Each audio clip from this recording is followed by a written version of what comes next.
So we know we should be lifting weights for motocross, but how do we know if we should be doing 3 sets of 6 reps, 4 sets of 40 reps, or anything in between? Well, by the end of the video, you'll have a clear understanding of which rep range is ideal for you and how to use it to get the best results in the shortest amount of time. Let's get started. I just want to be jacked and ride dirt bikes. When it comes to finding the best rep range for your goals, there's a lot of debate out there. But one expert whose research and approach I really respect is Dr. Mike Israetel from Renaissance Periodization. He's done extensive work optimizing for strength and hypertrophy, and his insights will be incredibly useful for any motocross rider looking to get the most out of their training. So, the information you see today is a blend of both of our experience and expertise. So rep ranges actually operate on a continuum, which means that it's not super black and white. It's not like one rep range only builds muscle and another rep range only builds strength. This chart explains it pretty well, although it's a little outdated.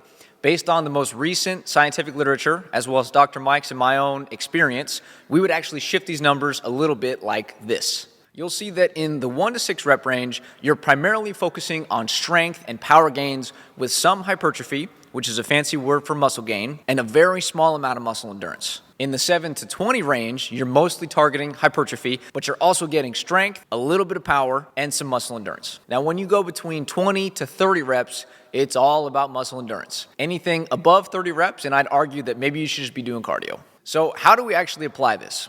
Here's our plan. We break our training into specific phases. Phase 1 is GPP, which stands for General Physical Preparation. During this phase, we train in that 8 to 15 rep range, and we gradually increase the number of reps and the weight we lift over the course of the next 4 to 6 weeks. This approach builds strength and a little bit of muscle, and also ensures that our joints, our tendons, all of our connective tissue is getting stronger as well. Then we move on to phase 2, where we take the strength and the muscle that we built, and we focus on turning it into muscle endurance. We're doing this through primarily high-intensity circuits, where we're doing lightweight for more reps and very short rest time. This is usually what we do as we're trying to peak for a big race, getting as specific to the demands of motocross as we possibly can. Now, if you're looking for one rep range to stick to year-round and you aren't super interested in a program that changes very much, 8 to 15 reps seems to be the sweet spot. It's low enough for strength gains, but high enough to build a little bit of muscle and maintain a lean physique year-round, but it's not so much volume that you're going to gain unnecessary size. Now, you might wonder why I suggest a rep range of 8 to 15 reps instead of just telling you